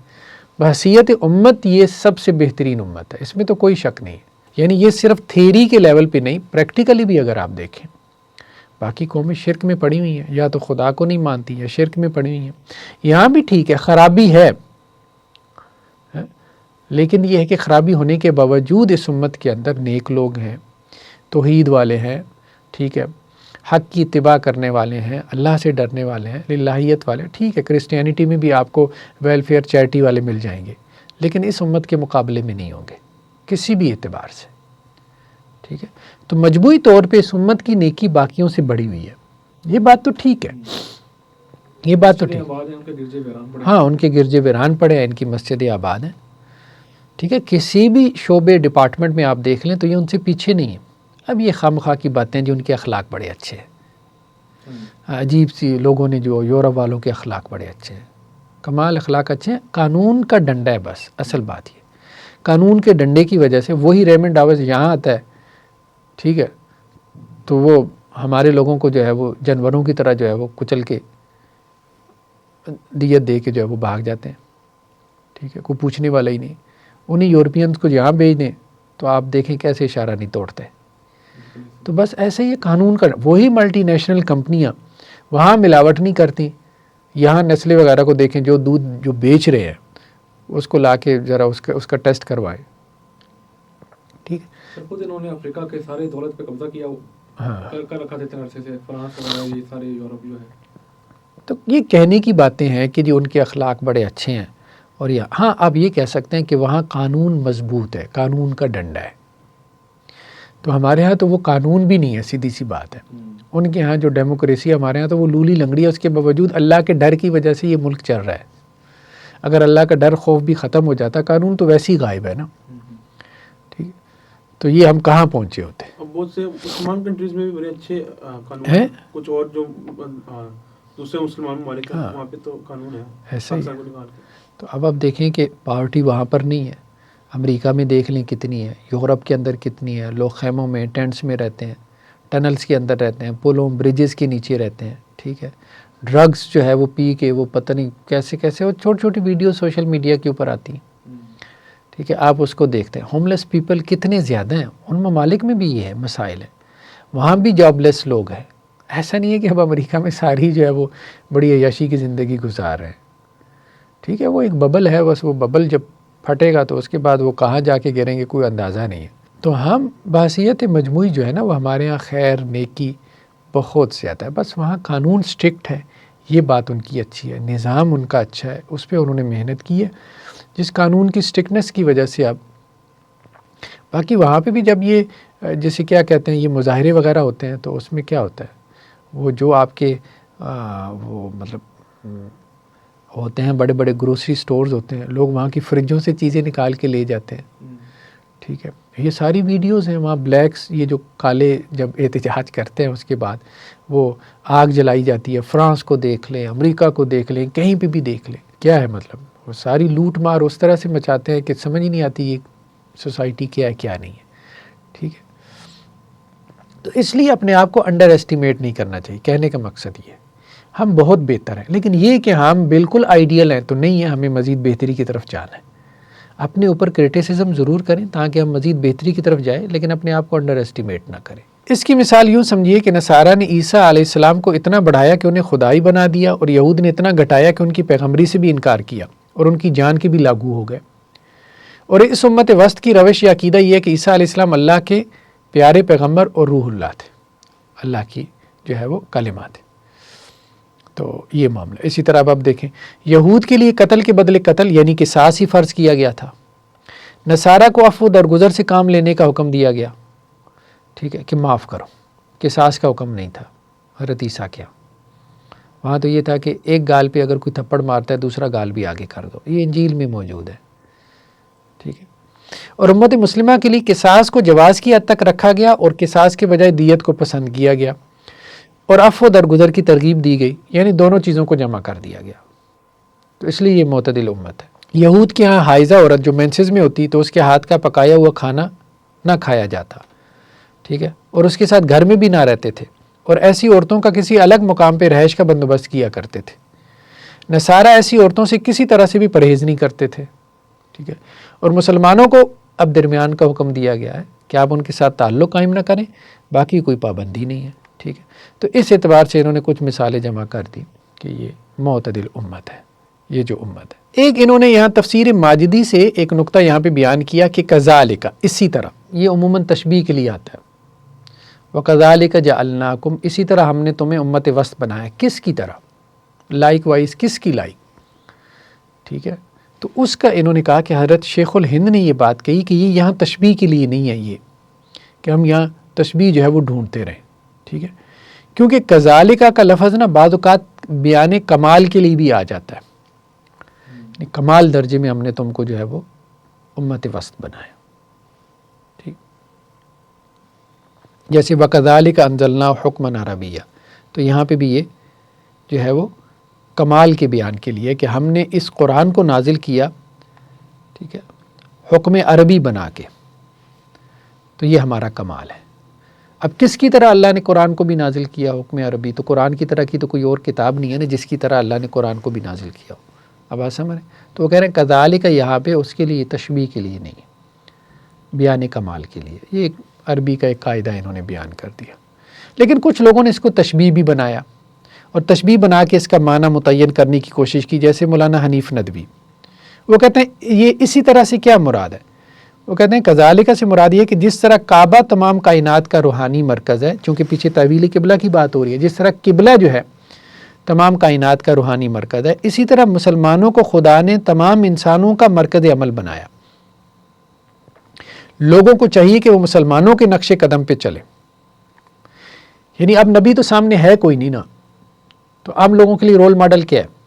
مسلمان امت. تو مسلمان امت کو بننا بھی تو چاہیے نا، بننا بھی تو چاہیے، وہ ایک علیحدہ بات ہے. لیکن اللہ نے کہا کہ اب یہ امت رول ماڈل ہے، اس امت کے لیے رول ماڈل اللہ کے نبی ہے. اور اب ظاہری بات ہے یہ قومیں تو اللہ کے نبی کو نہیں دیکھیں گی نا، تو وہ تو اس امت کو دیکھ کے مسلمان ہوں گی نا. تو امت کوئی کام کرے گی تو وہ مسلمان ہوں گی. تو وہ یہ بات کر رہے ہیں کہ جس طرح کعبہ تمام کائنات کا روحانی مرکز ہے، اسی طرح یہ مسلمانوں کا جو عمل ہے نا، یہ تمام انسانوں کے لیے جو ہے وہ مرکز عمل ہے. نیکسٹ آیت کیا ہے ہمارے پاس؟ قد نری تقلب وجہک فی السماء، ہم دیکھتے ہیں آپ کا چہرہ، اس کا پھرنا آسمان کی طرف. فَلَنُوَلِّيَنَّكَ قِبْلَةً تَرْضَىٰ، ہم لازماً آپ کو پھیر دیں گے اس قبلے کی طرف جو آپ کو پسند ہے. فَوَلِّ وَجْهَكَ شَطْرَ الْمَسْجِدِ الْحَرَامِ، تو اپنے چہرے کو مسجد حرام کی طرف پھیر لیں. وَحَيْثُ مَا كُنْتُمْ فَوَلُّوا وُجُوهَكُمْ شَطْرَهُ، تو اے مسلمانوں جہاں بھی تم ہو اپنے چہروں کو مسجد حرام کی طرف پھیرو. وَإِنَّ الَّذِينَ أُوتُوا الْكِتَابَ لَيَعْلَمُونَ أَنَّهُ الْحَقُّ مِنْ رَبِّهِمْ، اور جن لوگوں کو کتاب دی گئی وہ یہ جانتے ہیں کہ یہ آپ کے رب کی طرف سے حق ہے، یعنی بیت اللہ کا خانہ کعبہ ہونا یہ حق ہے، یہ یہود و نصارہ کو پتہ ہے. اور اللہ تعالیٰ جو تم عمل کرتے ہو اس سے بے خبر نہیں ہے. یہ ہمارے پاس پہلی جو کوٹیشن ہے تفسیر القرآن الکریم سے ہے، فَوَلِّ وَجْهَكَ شَطْرَ الْمَسْجِدِ الْحَرَامِ، کہ مسجد حرام کی طرف اپنا چہرہ پھیر لیں. تو ابن عباس فرماتے ہیں کہ یہ قرآن میں پہلا نسخ، یہ پہلا نسخ ہے قرآن میں. نسخ کہتے ہیں کسی حکم کو کینسل کرنا، منسوخ کرنا، ٹھیک ہے. تو پیچھے بھی پڑھا تھا ہاں ما ننسخ من آیت، وہاں پہ بھی ہم نے پڑھا تھا. تو یہ پہلا نسخ ہوا ہے، یعنی بیت المقدس کی طرف جو نماز پڑھنے کا حکم تھا اللہ نے اس کو منسوخ کر کے ایک نیا حکم جاری کر دیا. تو یہ شریعتوں میں ہوتا ہے. ہمارے ہاں دنیاوی قانون میں بھی یہ ہوتا ہے کہ ایک حکم منسوخ کر کے اس کی جگہ ایک نیا قانون لایا جاتا ہے، پہلا قانون ختم کر کے، یا اس میں امینڈمنٹ کی جاتی ہے. اس وجہ سے ڈاکٹر کے جو پرسکرائب ہوتا ہے اس کو نسخہ کہتے ہیں. ہاں. برا رضی اللہ عنہ نے فرمایا کہ رسول اللہ صلی اللہ علیہ وسلم نے بیت المقدس کی طرف منہ کر کے 16 یا 17 ماہ نماز پڑھی، اور آپ کو پسند یہ تھا کہ آپ کا قبلہ بیت اللہ ہو، اور آپ نے پہلی نماز بیت اللہ کی طرف عصر کی نماز پڑھی تھی. یہ بخاری کی روایت. سر یہ 16 یا 17 ماہ مدینہ میں جانے کے بعد آپ علیہ السلام کو بیت اللہ کا قبلہ ہونا اس قدر پسند تھا کہ قبلہ بدلنے کی امید میں بار بار آسمان کی طرف دیکھتے تھے. واضح رہے کہ بیت المقدس شام میں ہے اور یہ مدینہ سے شمال کی طرف ہے. بیت المقدس اوپر نارتھ اوپر ہوتا ہے نا، اوپر شمال کی طرف، اور بیت اللہ اس کے بالکل مخالف جنوب میں ہے. ٹھیک ہے، تو شمال اور جنوب مخالف سمتیں ہیں نا، وہ اوپر ہے اور یہ نیچے ہے مدینہ سے. تو اب ایک ہی طرف رخ ہو سکتا تھا. ابن عمر رضی اللہ عنہ فرماتے ہیں کہ لوگ قباء میں صبح کی نماز پڑھ رہے تھے کہ ان کے پاس ایک صاحب آئے. انہوں نے کہا آج رات نبی کریم صلی اللہ علیہ وسلم پر قرآن اترا ہے اور آپ کو کعبہ کی طرف منہ کرنے کا حکم دیا گیا، لہٰذا تم بھی اس کی طرف منہ کر لو. ان کا رخ شام کی طرف تھا تو انہوں نے گھوم کر کعبہ کی طرف منہ کر لیا، مسجد قباء کے لوگوں نے. ٹھیک ہے، اس سے صحابہ کا حدیث رسول بلکہ قرآن کریم کے ثبوت کے لیے ایک معتبر آدمی کی خبر، یعنی خبر واحد پر اعتماد اور اس پر فوری عمل ثابت ہوتا ہے. ایک اصطلاح ہمارے یہاں استعمال ہوتی ہے خبر واحد. ایک آدمی نے کوئی بات آپ تک پہنچا دی، اس کو خبر واحد کہتے ہیں. آج کل غمدی صاحب کہتے ہیں جی خبر واحد سے دین ثابت نہیں ہوتا. عام طور پہ ہمارا روایتی بیانیہ یہ نہیں ہے، ٹریڈیشنل نیریٹو ہے. خبر واحد سے بھی اگر کوئی بات آپ تک پہنچے، جیسے اب ایک صحابی نے آ کے مسجد قباء والوں کو خبر دی کہ بھائی یہ آیات نازل ہوئی ہیں، تو اب بیت المقدس کی جگہ بیت اللہ قبلہ ہو گیا، تو سب نے نماز میں ہی بیت المقدس سے بیت اللہ کی جانب رخ کر لیا. تو گویا کہ ایک صحابی کی بات بھی اگر آپ تک پہنچے ایک راوی سے جو ثقہ راوی ہو، عادل ہو، اتھینٹک ہو، کریکٹر وائز ساؤنڈ ہو، اگر اور اس کی میموری اچھی ہو، اس سے اگر آپ کو بات پہنچے اور وہ یہ بتائے کہ یہ بات ہے، وہ بھلے قرآن کی بات ہو، تو آپ کے لیے وہ بائنڈنگ ہو جاتی ہے کہ آپ اس کو فالو کریں. ضروری نہیں ایک مجمع آ کے آپ کو بتایا آپ کہ میں تب مانوں گا. ایک بندے کی بات کا کیا اعتبار؟ نہیں، یہ نہیں، یہ وہ بات کر رہے ہیں. فولی وجہ کا شطر المسجد الحرام، سفر میں نفل نماز، کشتی میں نماز، حالت جنگ میں نماز، یا جسے قبلہ معلوم نہ ہو سکے وہ ایکسیپشن ہے، مستثنا یعنی ایکسیپشن ہے. سفر میں نماز پڑھ رہے ہیں، کشتی میں ہیں، جہاز میں ہیں، ایروپلین میں ہیں، آپ ٹرین میں ہیں، حالت جنگ میں ہیں، تو اب تو ظاہر بات ہے قبلہ کیسے ڈھونڈیں گے؟ بائی ایئر اگر آپ سفر کر رہے ہیں کیسے قبلے کی طرف رخ کریں گے؟ ٹھیک ہے، تو وہاں جس طرف منہ کر کے مرضی نماز پڑھ لیں بیٹھے بیٹھے سیٹ پہ، کیونکہ وہاں وہ پیچھے آیت ہم پڑھ چکے ہیں نا، فَإِنَّمَا تُوَلُّوا فَثَمَّ وَجْهُ اللَّهِ، جہاں بھی تم رخ کرو گے ادھر اللہ کی ذات موجود ہے. البتہ سفر میں اگر ممکن تو سواری کا رخ قبلہ کی طرف کر کے نفل نماز شروع کر لیجئے.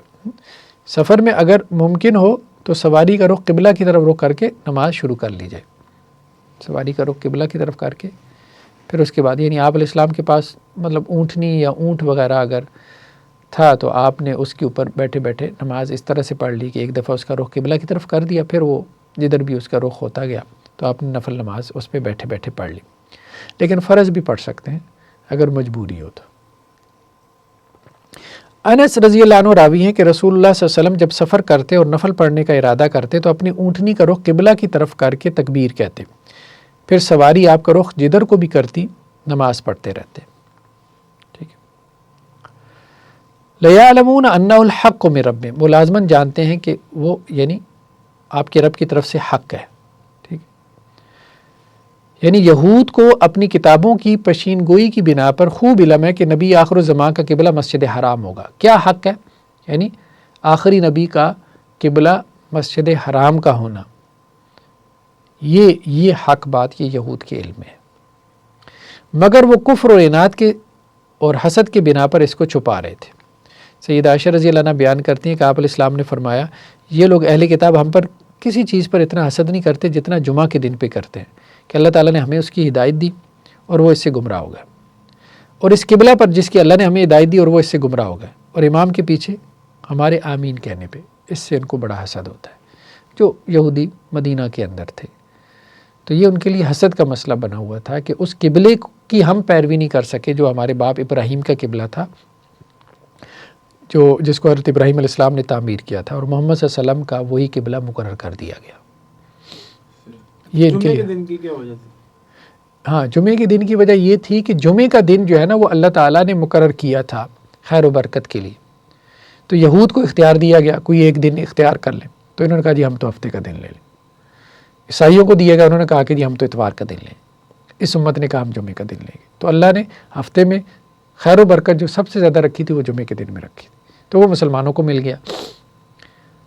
تو اب یہ اس پہ پچھتاتے تھے کہ ہم نے جمعے کے دن کا انتخاب کیوں نہیں کیا اپنے۔ تو ان کے نزدیک بھی جمعے کا دن ہی، ہاں، وہ اس بات تک پہنچے ہوئے تھے، قبلے کے حوالے سے بھی پہنچے ہوئے تھے۔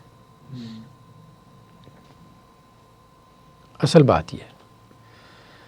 تو دوسرا ہمارے سامنے جو ہے یہ مفتی شفیع صاحب کی تفسیر سے ہے، یہ معارف القرآن سے، کہ جب بیت المقدس کو قبلہ بنایا گیا تو حضرت صلی اللہ علیہ وسلم کو یہ اندازہ تھا کہ یہ حکم عارضی ہے، اور چونکہ بیت اللہ بیت المقدس کے مقابلے میں زیادہ قدیم بھی تھا اور اس سے حضرت ابراہیم کی یادیں بھی وابستہ تھیں، اس لیے آپ کی طبی خواہش بھی یہی تھی کہ اس کو قبلہ بنایا جائے، یعنی بیت اللہ کو۔ ٹھیک ہے، چنانچہ حضرت صلی اللہ علیہ وسلم قبلے کی تبدیلی کے انتظار اور اشتیاق میں کبھی کبھی آسمان کی طرف منہ اٹھا کر دیکھتے تھے۔ اس آیت میں آپ کی اسی کیفیت کو بیان کیا گیا۔ تو بیت اللہ جو ہے وہ بیت المقدس سے قدیم تھا، اور حضرت ابراہیم کی بھی یادیں اسی سے وابستہ تھیں، تو اس لیے آپ کی خواہش تھی کہ اس کو قبلہ بنایا جائے۔ باقی آپ نے نماز کیوں پڑھی بیت المقدس کی طرف جب کہ آپ کی یہ خواہش تھی؟ تو اس کی وجہ یہی تھی کہ ابھی اللہ کا حکم نہیں آیا تھا، تو آپ نے اجتہاد کیا، کیونکہ شروع میں آپ، اگلی آیت میں اللہ نے اپنے طرف اس کا وہ کیا ہے۔ ہاں، وہ اس لیے ہم نے کہا کہ اللہ نے اس لیے کیا ہے کہ آپ علیہ السلام نے اجتہاد کیا، تو اللہ کی خاموشی سے، تقریر سے، تائید اور تصویب سے وہ اللہ کی بات بن گئی، یعنی اللہ نے منع بھی تو نہیں کیا 16-17 ماہ، اصلاً آپ کا اجتہاد تھا، کیونکہ آپ کا معاملہ یہ تھا کہ شروع معاملات میں آپ دیکھتے تھے جب تک وحی نہیں آتی تھی تو پچھلی قوموں کی پیروی کر لیتے تھے، کہ اس میں ایک امکان ہوتا تھا کہ پچھلے نبیوں کی بات ہے، اس امکان کی وجہ سے آپ جو ہے وہ اس کی پیروی کر لیتے تھے، لیکن آخر میں جب وحی کی تکمیل کے مراحل ہو گئے تو ہم نے یہ بات کہی تھی، پھر آپ یہود کی پیروی نہیں کرتے تھے، ان کی مخالفت کرتے تھے، جیسے عاشورہ کے روزے کے بارے میں آپ نے کہا کہ میں ان کی مخالفت کروں گا۔ لیکن شروع میں جب کہ مدینہ میں آپ گئے تھے تو شروع میں آپ کا یہی طرز عمل رہا، کیونکہ اس وقت تک ابھی شریعت جو ہے نا اس کے نزول کا آغاز ہوا تھا۔ مکہ کی جو وحی تھی وہ تو عقائد اور اخلاق کے بارے میں تھی نا، پچھلے انبیاء کے احوال اور واقعات کے بارے میں، تو مدینہ کی جو وحی تھی وہ بیسیکلی شریعت تھی، فقہ اور احکامات کے اوپر مبنی تھی۔ بعض مورخین نے خود تورات کے دلائل سے ثابت کیا ہے کہ حضرت ابراہیم علیہ السلام کی تمام اولاد بشمول حضرت اسحاق کا قبلہ کعبہ ہی تھا۔ اچھا، یہ تقی عثمانی صاحب کی تفسیر، تو یہ ان کی بات اہم ہے کہ حضرت ابراہیم کی تمام اولاد بشمول حضرت اسحاق علیہ السلام ان سب کا قبلہ کعبہ ہی تھا۔ بعض مورخین نے یہ بات لکھی اور یہ بات ٹھیک ہے، تورات سے بھی محسوس ہوتا ہے۔ تو یہ تقی صاحب نے اس کا تذکرہ کیا۔ یہ اگلی کوٹیشن اب مفتی شفیع صاحب کی ہے، یہ والی جو ہے۔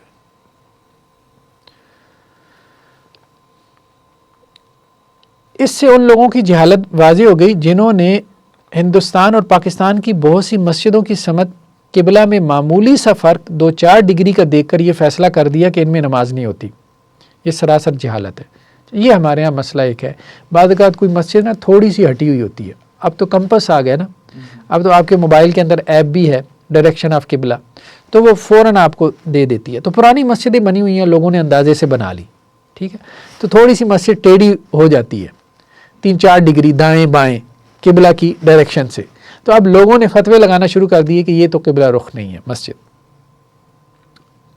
جدید آلات کے آنے کے بعد، ٹھیک ہے۔ وہ گاؤں دیہات کی مسجدیں پرانی بنی ہوئی تھی، ایک اندازہ لگا کے لوگوں نے اس طرف رخ کر کے نماز مسجدیں ان کا محراب رکھ لیا تھا۔ تو مفتی صاحب کہہ رہے ہیں یہ جہالت ہے، یہ 3-4 ڈگری کا فرق کوئی فرق نہیں ہے، ٹھیک ہے، اور بلا وجہ مسلمانوں میں تفریق اور انتشار پیدا کرنے والی بات ہے، یہ لوگوں کو پریشان کرنے والی بات ہے۔ شریعت اسلامیہ چونکہ قیامت تک آنے والی نسلوں کے لیے اور پوری دنیا کی ممالک کے لیے ہے، اس لیے احکام شریعہ کو ہر شعبہ میں اتنا آسان رکھا گیا کہ ہر گاؤں، جنگل، پہاڑ، جزیرہ میں بسنے والے مسلمان اس پر اپنے مشاہدہ سے عمل کر سکے، کسی مرحلے میں حسابات، ریاضی یا استرلاب وغیرہ کی ضرورت نہ پڑے۔ کوئی اتنا حساب کی ضرورت ہی نہیں تھی کمپس لگانے کی، اور پرانے زمانے میں استرلاب ہوتا تھا۔ 48 ڈگری تک کی وسیع سمت مغرب کی اہل شرق کا قبلہ، یعنی ہم جو مشرق والے ہیں نا، ہمارے لیے قبلہ مغرب ہے، تو مغرب سے مراد کیا ہے؟ مغرب کی سمت 48 ڈگری تک آپ اگر دائیں بائیں ہو جائیں تو کوئی ایشو نہیں ہے، آپ مغرب کی سمت میں ہی ہیں، ٹھیک ہے؟ مطلب ایسا نہیں ہے کہ جس رخ میں آپ نماز پڑھیں تو سیدھی لائن کھینچے تو اب بیت اللہ اسٹریٹ لائن بیت اللہ کے وسط میں جا کے ختم ہو۔ ہاں، اتنا سیدھا قبلہ کسی کا بھی نہیں ہوگا، ٹھیک ہے؟ دائیں بائیں تو ہو ہی جاؤ گے نا آپ، 1-8 ڈگری بھی ہو جاؤ یا 0.5 ڈگری میں بھی ہو جاؤ تو اتنا ڈسٹینس ہے تو آپ دائیں بائیں نکل جاؤ گے، مکہ شہر سے بھی دائیں بائیں ہو جاؤ گے۔ تو اس میں 5-10 ڈگری کا فرق ہو بھی جائے تو اس سے نمازوں پر کوئی اثر نہیں پڑتا۔ اور رسول اللہ صلی اللہ علیہ وسلم کی ایک حدیث سے اس کی اور بھی وضاحت ہو جاتی ہے، جس کے الفاظ یہ ہیں: ما بین المشرق والمغرب قبلہ، یعنی مشرق اور مغرب کے درمیان قبلہ ہے۔ آپ علیہ السلام کا یہ ارشاد مدینہ طیبہ والوں کے لیے تھا، کیونکہ ان کا قبلہ مشرق اور مغرب کے درمیان جنوب میں واقع تھا۔ تو مشرق اور مغرب کے درمیان ایک سمت ہے جنوب، جیسے ہماری مغرب ہے، مغرب کی سمت کیا ہے؟ شمال اور جنوب کے درمیان ہے، ٹھیک ہے؟ تو شمال اور جنوب کے درمیان ہمارا قبلہ ہے بس۔ اس حدیث نے گویا شطر المسجد الحرام کے لفظ کی تشریح کر دی کہ مسجد حرام کی سمت کافی ہے، ڈائریکشن کافی ہے، ٹھیک ہے؟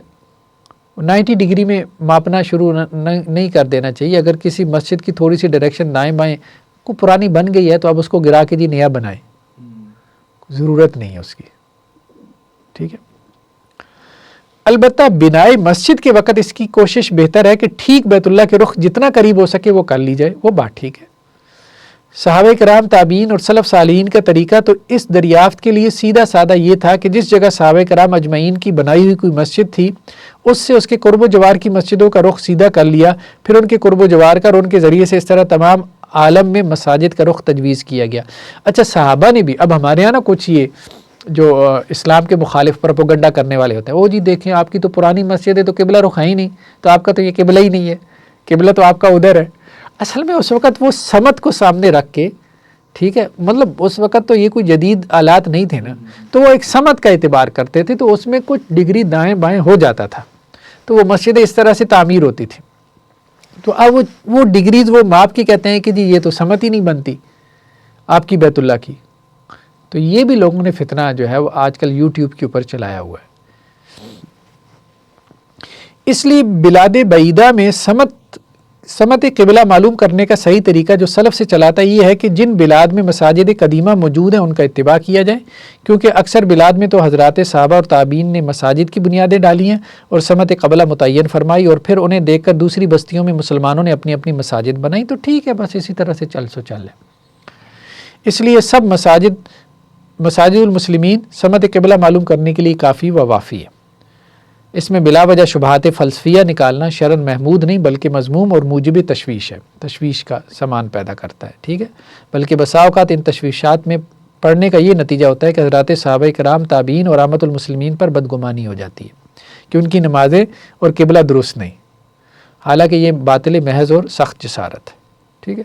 تو اس کا مطلب یہ ہے کہ بلکہ انہوں نے کہا کہ جی ابن رجب حنبلی نے بھی یہ بات کہی تھی کہ سمت قبلہ میں آلات رصدیہ، یعنی یہ جو رصد گاہ ہوتی ہے، کیا کہتے ہیں اس کو، جہاں اسٹرانومی وغیرہ کی جو ہے نا یہ، اور تحقیقات ریاضیہ، مشکل اردو بولتے ہیں یہ لوگ، یعنی ریاضی کی جو ہے وہ مشکل بحثوں میں پڑھ کے جو ہے نا یہ قبلہ کی ڈائریکشن جو ہے اس کو مطلب ماپنے کی کوشش نہ کریں۔ دور میں لوگ کیا نام ہے ستاروں سے کیا نام ہے اپنا، ہاں ایسی ہے، تو ایک موٹی سی ڈائریکشن کہنے کا مقصد ہی ہے، ٹھیک ہے جی؟ تو بس ہم آخر میں دیکھ لیتے ہیں کوئی ہماری اس حوالے سے جو عملی ایکسرسائز ہے، تو اس کے بعد جو ہے وہ پھر آپ کے کویسچنز وغیرہ ہم لے لیتے ہیں۔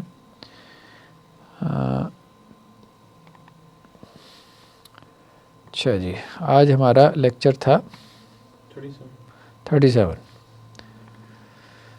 جی، 37 میں ہم نے جی جس کی ہم پریکٹس کر سکتے ہیں جس چیز کی، اس میں سے ایک تو ہمارے سامنے جو ہے وہ ہاں دعوت و تبلیغ کا آج ہمارا خاص طور پہ چیپٹر تھا، دعوت و تبلیغ کا، ٹھیک ہے. یہ بھی ایک دینی فریضہ ہے. جس طرح نماز فرض ہے، اسی طرح اپنی بساط کے مطابق اللہ کا دین دوسروں تک پہنچانا، اپنی بساط کے مطابق. ساری دنیا کا تو ظاہری بات ہے، بندہ اپنے سر پہ نہ سوار کرے کہ اس نے ساری دنیا میں خلافت قائم کرنی ہے، ٹھیک ہے. بس یہ ہے کہ اپنی بساط بھر جو اپنے قریبی لوگ ہیں، گھر کے لوگ ہیں، مثال کے طور پہ اپنے دوست احباب ہیں، اپنے پڑوسی ہیں، کولیگس ہیں، تو ان تک جو بات خیر کی اس کے پاس ہے وہ پہنچائے. یہ اس کا دینی فریضہ ہے.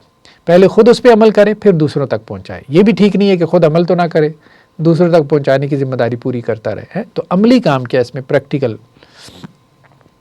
آپ کی دعوت اور تبلیغ کے نتیجے میں کسی کا عقیدہ درست ہو گیا ہو، کسی نے نماز پڑھنی شروع کر دی ہو، کسی نے اپنے اخلاق سنوار لیے ہوں، کسی نے صدقہ کرنا شروع کر دیا ہو، کوئی کسی منکر گناہ یا برائی سے رک گیا ہو، اس واقعے کو اپنی ڈائری میں رقم کریں کہ یہ سب کیسے ہوا، تاکہ آئندہ آپ کے لیے جو ہے وہ یہ موٹیویشن بنے. ٹھیک ہے. اس میں آپ کی محنت کتنی تھی، اللہ کی مدد کتنی شامل حال رہی، اور آپ کی دعائیں کس قدر تھیں. تو یہ بہت ضروری ہے. آپ علیہ السلام دعا بھی کرتے تھے، جب کسی کی اصلاح کی فکر کرتے تھے اس کے لیے دعا بھی کرتے تھے غائبانہ، اور پھر اس کو دعوت بھی دیتے تھے ناصحانہ انداز میں، لٹ مارنے والے انداز میں نہیں کہ جس سے اگلا جو ہے وہ تنگ پڑے، اریٹیٹ ہو، بلکہ ناصحانہ انداز میں، خیر خواہی کے انداز میں، اس کا ویل وشر بنتے ہوئے، ٹھیک ہے، محبت کے ساتھ، پیار کے ساتھ، اور مطلب مختصر، زیادہ لمبا چوڑا واز بھی نہ کرے جس سے وہ اریٹیٹ ہو. ٹھیک ہے. تو یہ کام کرنے والا ہے. مطلب ہمیں ایز اے مسلم جو ہے وہ ایک دائی بن کے رہنا ہے، ایک ایکٹیو دائی کے طور پہ ہمیں زندگی گزارنی ہے. ٹھیک.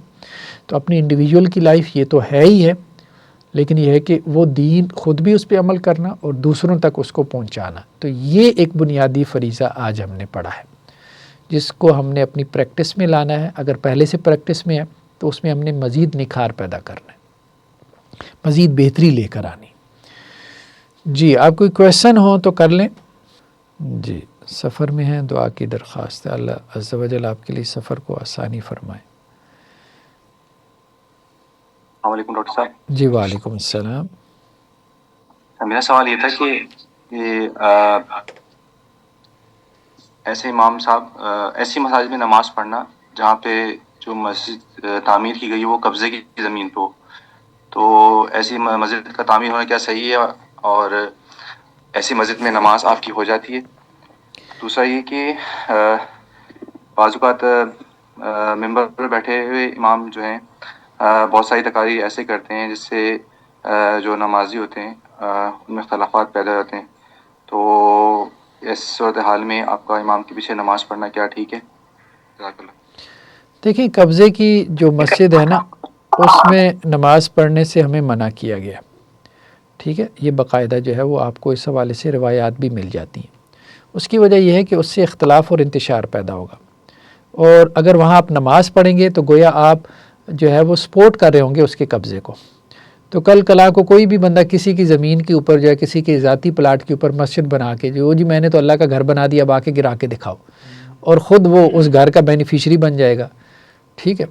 اور اسے چندہ اکٹھا کر کے اپنا چھوٹا موٹا بزنس شروع کر دے گا. ٹھیک ہے. اس کے ساتھ چھوٹا موٹا جو ہے وہ اپنا بھی گھر بنا لے گا اللہ کے گھر کے ساتھ. ٹھیک ہے. جو اس کا اصل مقصد تھا. تو اس طرح جو ہے نا سوسائٹی کے اندر فتنہ اور انتشار پیدا ہوتا ہے. تو قبضے کی جو مسجد ہے جس میں کسی دوسرے کے پلاٹ کے اوپر قبضہ کر کے مسجد بنائی گئی ہو، تو اس میں نماز جو ہے وہ نہیں پڑھنی چاہیے، اس کو اوائڈ کرنا چاہیے.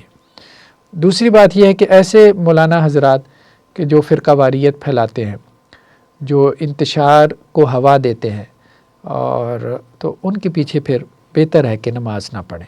نماز آپ پڑھ لیتے ہیں، نماز تو ہو جائے گی، ظاہری بات ہے جو بھی مسلمان ہے اس کے پیچھے آپ نماز پڑھیں، نماز تو ہو جاتی ہے. لیکن کہنے کا مقصد یہ ہے کہ ایسے آدمی کو امام بنائیں جو خیر کی بات کرنے والا ہو، لوگوں کو جوڑنے کی بات کرنے والا ہو، یا اصلاح بھی کرتا ہو دوسروں کی. کوئی حرج نہیں، دوسروں سے اختلاف رکھیں، دوسروں کی اصلاح بھی کریں، ان کی عقائد کی، ان کے فکر و عمل کی، لیکن پیار اور محبت کے ساتھ. ٹھیک ہے. تو اس کا اثر بھی ہوتا ہے. ٹھیک ہے. تو اگر ایسا ہو تو پھر ٹھیک ہے، کوئی حرج کی بات نہیں ہے، ایسے لوگوں کو امام بنانا چاہیے. اچھا ہمارے یہاں لاہور میں تو کافی مسجدیں ایسی ہیں جو پارکس میں بنی ہوئی ہیں یا پارکنگ ایریا میں بنی ہوئی ہیں. ایک تو ہوتا ہے کسی کی ذاتی جگہ ہے، ایک ہوتی ہے جو گورنمنٹ لیول کی جگہ، تو اس میں بھی ہوتا ہے کہ کوئی جواز مل سکتا ہے. دیکھیں جو تو گورنمنٹ کی جگہ ہے نا، تو اب اس میں اگر وہ اسٹیٹ خود نہیں روک رہی، اسٹیٹ کے پاس بھی پاور ہے. دیکھیں ابھی وہ گرا رہی ہے نا، پنجاب میں جو ایک انقلاب آیا ہے تو وہ گرا رہی ہے، تو جب وہ چاہے گی تو وہ واپس لے لے گی آپ سے. تو اگر اسٹیٹ یا ریاست کی جگہ پہ کسی نے بنا لیا ہے تو ہم یہی کہیں گے کہ مناسب نہیں ہے، یہ بھی ٹھیک نہیں. لیکن ہوا یہ ہے، مطلب ان لوگوں کا کہنا یہ ہے کہ جی چونکہ قریب میں کوئی مسجد نہیں تھی، اب بڑی مارکیٹ تھی، درمیان میں پارک تو انہوں نے بنا دیا، اب مسجد تو بنا ہی نہیں، کیونکہ ظاہری بات ہے سوسائٹیز والے بھی اور ہمارے یہاں یہ سارے بھی مطلب کیلکولیٹڈ تو بہت زیادہ ہوتے ہیں. تو اب لوگوں نے درمیان میں نماز پڑھنا پارک میں شروع کر دیا. آہستہ آہستہ کسی نے کہا جی چھت ڈلوا دیتے ہیں، کوئی صفحے لے آیا، کسی نے اسپیکر رکھ دیا، تو مولوی صاحب تو ویسے ہی فری ہوتے ہیں، وہ بھی مل گیا تو ایک مسجد بن گئی اس طرح سے. تو عموماً مسجدیں اسی طرح سے بنی ہیں پارکس وغیرہ میں. تو جب تک اسٹیٹ اس کے اوپر خاموش ہے تو بس ٹھیک ہے، پھر کیا کہا جا سکتا ہے. مطلب وہ کوئی کمزور نہیں ہے اسٹیٹ کہ جی کسی نے اس کی جگہ پہ قبضہ کر لیا اس کو چھڑوانا نہیں آتا. وہ جب چاہتی ہے وہ تو سب کچھ گرا دیتی ہے، اس کے لیے کوئی مسئلہ نہیں. تو اگر اس نے ایکسیپٹ کیا ہے تو اس کی جگہ اس نے ابھی تک ایکسیپٹ کیا ہے تو چلنے دیں اس کو. جی خلفائے راشدین کی سیرہ بھی پڑھائیں گے کیا؟ انشاءاللہ سے ہم کوشش کریں گے خلفائے راشدین کی جو ہے وہ سیرہ پہ بھی ہم جو ہے وہ بات کریں گے انشاءاللہ سے. نیشن سٹیٹ کا کانسیپٹ کتاب و سنت کے نزدیک درست ہے. نیشن سٹیٹ کے کانسیپٹ میں بہت سے مسائل ہیں، تو انشاءاللہ کسی وقت میں ہم اس کو ڈسکس کریں گے. ایک اور سوال انہوں نے کہا کہ وہ فقہ کی کلاس میں سوال بہت کرتے ہیں بچے. آپ کی فزیکل اسٹوڈنٹ فقہ کی لیکچر میں بہت ہی زیادہ کویشچن کرتے ہیں. اب تو یہ ریکارڈ ہو چکی ہیں، کلاس ختم بھی ہو گئی ہے کب کی فقہ کی، یہ پرانی ماضی کی باتیں ہمارے لیے. آپ ریکارڈڈ لیکچر شاید سن رہے ہیں، اب کچھ نہیں ہو سکتا، یعنی ان کو نصیحت نہیں پہنچ سکتی. جو ہو چکا وہ ہو چکا. جیسا آپ کا اصول تفسیر کا میں لیکچر لے رہا ہوں، اس میں آپ نے بتایا کہ بخاری میں امام بخاری جو صحابہ اور تابعین کے قول لے کہتے ہیں تو اس کے اکثر سند بیان نہیں کرتے، جس کو مرفوع بنانا اس کی سند بیان کرتے ہیں. جی جی. تو اس کی سند بیان نہیں کرتے، اس کا مطلب سند تو پیچھے ہے اور وہ ٹھیک سند ہے. ہاں ٹھیک. اسی طرح کچھ جیسے ابن کثیر میں یا تبری میں اقوال ہیں صحابہ کے تابعین کے، اس میں بھی سند بیان نہیں ہوتی. تو اس کے پیچھے بھی سند ہوتی ہے یا اس کے پیچھے ضروری نہیں ہے کہ ہو یا نہیں؟ نہیں سند ہوتی ہے. اصل مسئلہ یہ ہے کہ سند ضعیف ہے یا مضبوط ہے. تو امام بخاری کی جو معلق روایات ہیں نا، کیونکہ بخاری کا مقام بڑا تھا تو اس لیے لوگ اس کو معلق روایت کہتے ہیں، کہ جس کو امام بخاری نے بغیر سند کے بیان کر دیا. تو لوگوں نے شروع میں ہی یہ کام شروع کر دیا کہ امام بخاری کی معلق روایات کی سندیں تلاش کرنا شروع کر دی، اور سندیں تلاش کر کے اس کو، تو جب کوئی بڑے آدمی کی کتاب ہوتی ہے نا تو اس پہ حواشی، فٹ نوٹ، شروحات، بہت کچھ، ٹرانسلیشن، سب کچھ ہو جاتا ہے. اصل بات یہ تو بخاری پہ اتنا کام ہو گیا کہ اب ایک جملے میں کہہ دینا کہ جی ہے، وہ آسان ہو گیا ہمارے لیے. باقی بھی جو ہے نا کتابیں، اس میں سندیں تو ہوتی ہیں اقوال کی، لیکن یہ ہے کہ وہ صحیح ہیں ضعیف ہیں یہ کہنا مشکل ہے. یہ کوئی ریسرچ ورک کرے گا، کوئی تحقیق کرے گا، اس کے بعد ہی معلوم ہوگا. جی سر، کیا تربیت علم سے آ جاتی ہے یا یہ الگ سے ایک درس ہے؟ دیکھیں تربیت علم سے کسی قدر ہو جاتی ہے. اب یوں کہہ لیں 30%، 40%، ہو سکتا ہے کسی کی 50-60% بھی ہو جائے، اس کی ریسیپٹیو موڈ کی وجہ سے کہ وہ کتنا ایبزارب کر سکتا ہے. ٹھیک ہے، تعلیم کو عمل میں کتنا جو ہے وہ علم کو بدل سکتا ہے، یہ اس کے اوپر ہے. کوئی 30% لے لے گا، کوئی 40، 50، 60%، لیکن بیسیکلی تو تربیت ڈفرینٹ چیز ہے تعلیم سے. اس کا موڈ ہی بالکل الگ ہے، اس کا چینل الگ ہے، اس کا طریقہ کار ہی ڈفرینٹ ہے، اس کے رجال بھی ڈفرینٹ ہیں، اشخاص بھی ڈفرینٹ ہیں، اور اس کو الگ ہی ہونا چاہیے. اچھا سر، یہ امام مالک کے حوالے سے ایک سوال اکثر آتا ہے کہ وہ ہاتھ چھوڑ کے نماز پڑھنے کے قائل تھے. تو ابھی یہ سیف اللہ جو یہ جو کلانی صاحب کے بیٹے ہیں، ان کے ساتھ پوڈ کاسٹ ہوئی ہے ساحل ادیم کی. تو ساحل ادیم نے اس میں کہا کہ آپ اہل حدیث نہیں، آپ اہل سلف ہیں. تو انہوں نے کہا جی ہم جو ہے نا وہ رسول اللہ کی اتباع کرتے ہیں سلف کے مطابق. تو انہوں نے کہا پھر آپ ہاتھ چھوڑ کے نماز کیوں نہیں پڑھتے، ہاتھ کیوں باندھتے؟ موطا میں اٹھائیں، آپ دیکھیں امام مالک جو ہے وہ ہاتھ چھوڑ کے، اور پورا مدینہ ہاتھ چھوڑ کے نماز پڑھنے کا قائل تھا. بلکہ پھر انہوں نے ایک روایت بیان کی کہ وہ ان مالک ان نافع ان عبداللہ بن عمر سے، اور پھر وہ کہتے ہیں کہ کوئی بصرہ سے آ کے مجھے بتایا کہ میں نے ہاتھ باندھ کے نماز پڑھنی ہے، تو تیری بات کا اعتبار ہو یا مدینے والوں کی بات کا اعتبار ہوگا. تو یہ سارے انہوں نے ایک بنیاد قائم کی ہے.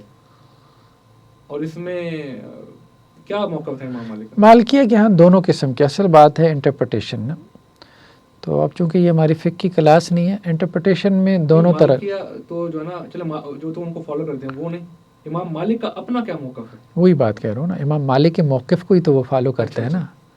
تو امام مالک کا جو موقف تھا اس کی دو انٹرپریٹیشن ہوئی، ٹھیک ہے.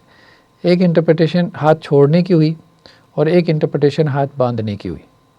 تو کچھ لوگ اس طرف گئے کہ انہوں نے عذر بیان کیے امام مالک کے حوالے سے. آج کل ہم امام مالک کو ہی پڑھ رہے ہیں سیر اعلام النبلاء سے. آج شاید تیسرا لیکچر تھا امام مالک کی بایوگرافی، علم و ترجیح، ہاں جر و تعدیل میں. تو اس میں آج ایک روایت جیسے آئی ہے کہ امام مالک کی جو ہے نا وہ ہاتھ اتروا دیا تھا اس نے. جو یہ تھا نا منصور جو تھا، ابو جعفر منصور جو عباسی خلیفہ تھا، تو اس نے امام مالک کو منع کیا تھا ایک فتویٰ دینے سے طلاق کے حوالے سے، کیونکہ اس سے اس کی خلافت چیلنج ہو رہی تھی اس کی انڈرسٹینڈنگ کے مطابق. تو وہ امام مالک اس سے نہیں رکے، تو اس نے امام مالک پہ تشدد کروایا، پھر کوڑے بھی مروائے اور ان کا ہاتھ بھی اتر گیا تھا. تو وہ ایک تو جی اس طرف چلی جاتی ہے کہ امام مالک کے چونکہ ہاتھ اتر گئے تھے، وہ اترے ہوئے ہاتھ ایسے ہی جیسے فالج زدہ ہاتھ، ٹھیک ہے. تو اس لیے وہ باندھ سکتے ہی نہیں تھے اس کو، یعنی وہ بس ایسی ہے جیسے وہ لٹکا ہوا ایک عضو ہے. ٹھیک. تو وہ انٹرپریٹیشن کے اختلافات ہیں. پھر امام مالک عبد الرحمن ابن مہدی اتنے سخت کیوں تھے؟ اب یہ ظاہری بات ہے سختی اب ہمارے ہاں بعض سلف میں آ گئی سختی. یہ تو خیر ہم جر و تعدیل میں اس کو ایڈریس کر رہے ہیں، یہ یہاں ایڈریس کرنے کی ضرورت نہیں ہے، یہ چیز وہاں آ رہی ہے ایک جگہ. چلیں جی پھر آج اتنا ہی کافی ہے. سبحانک اللہم و بحمدک نشہد ان لا الہ الا انت